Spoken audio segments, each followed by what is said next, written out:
नमस्कार मित्रांनो, the GK zone Marathi या चॅनलमध्ये आपले स्वागत आहे.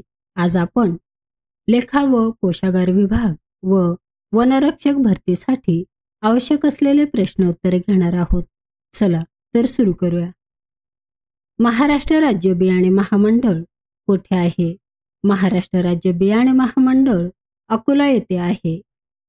महाराष्ट्र राज्य बियाणे महामंडळ, ज्याला महाबीज म्हणूनही ओळखले जाते, याची स्थापना 1976 मध्ये झाली. शेतकऱ्यांना दर्जेदार बियाणे उपलब्ध करून देणे हा या संस्थेचा मुख्य उद्देश आहे. अकोला हे शहर विदर्भ प्रदेशात येते आणि हा भाग कापूस आणि इतर महत्त्वाच्या पिकांसाठी ओळखला जातो. कृषीदृष्ट्या महत्त्वाचे ठिकाण असल्यामुळे बियाणे महामंडळाचे मुख्यालय येथे असणे सोयीचे आहे.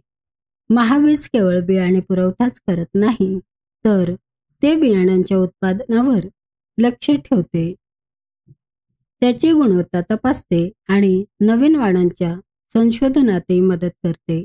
अकोला येथे मुख्यालय असल्याने या सर्व कामांचे समन्वय साधणे अधिक प्रभावीपणे शक्य होते.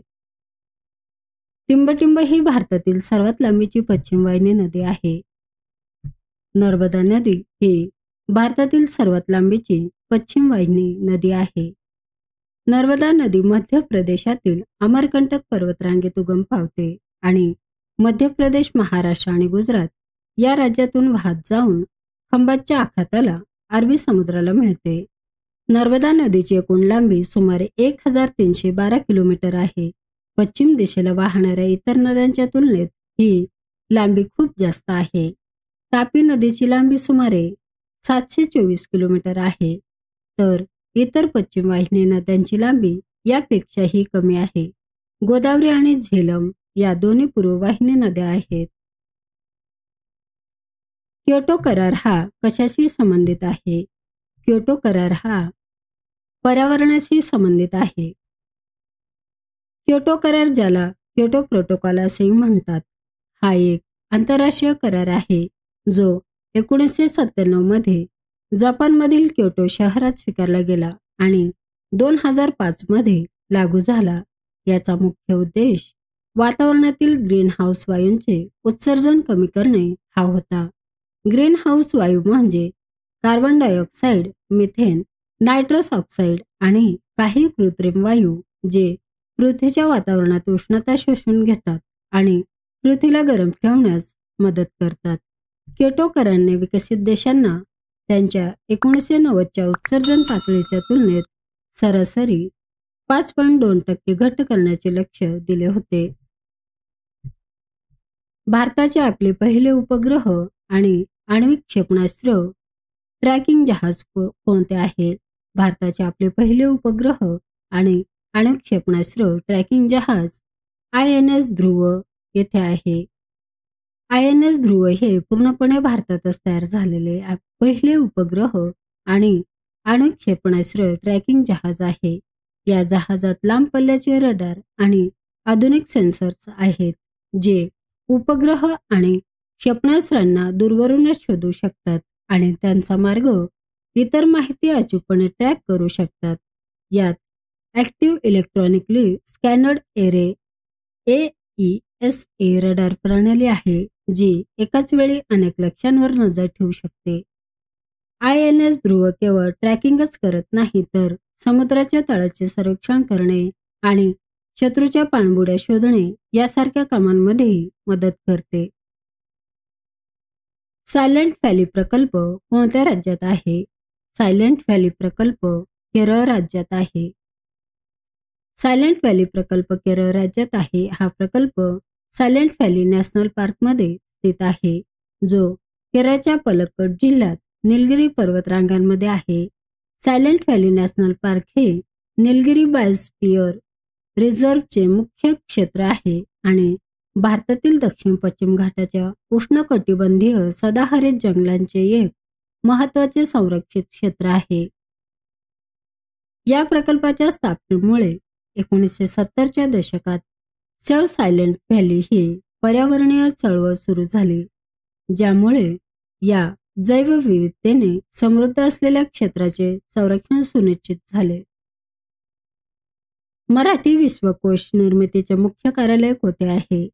मराठी विश्वकोश निर्मितीचे मुख्य कार्यालय वाई येथे आहे. वाई हे शहर सातारा जिल्ह्यात आहे. महाराष्ट्र शासनाने मराठी भाषेतील ज्ञान सर्वांपर्यंत पोहोचवावे या उद्देशाने या संस्थेची स्थापना केली आहे आणि वाई येथे मुख्य कार्यालय उभारले आहे. वाई हे शहर ऐतिहासिकदृष्ट्या महत्त्वाचे आहे.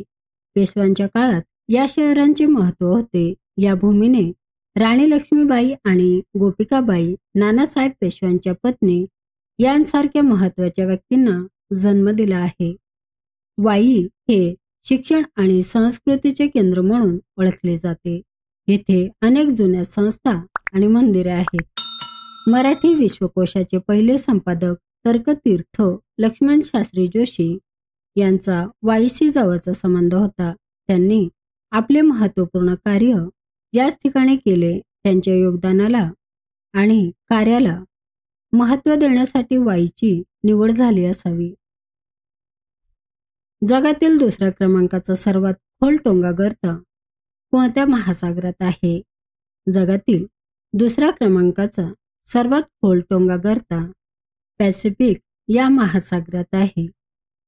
पहिला क्रमांक मारियाना गर्ता मारियाना ट्रेंचचा आहे, जो देखील पॅसिफिक महासागरात आहे.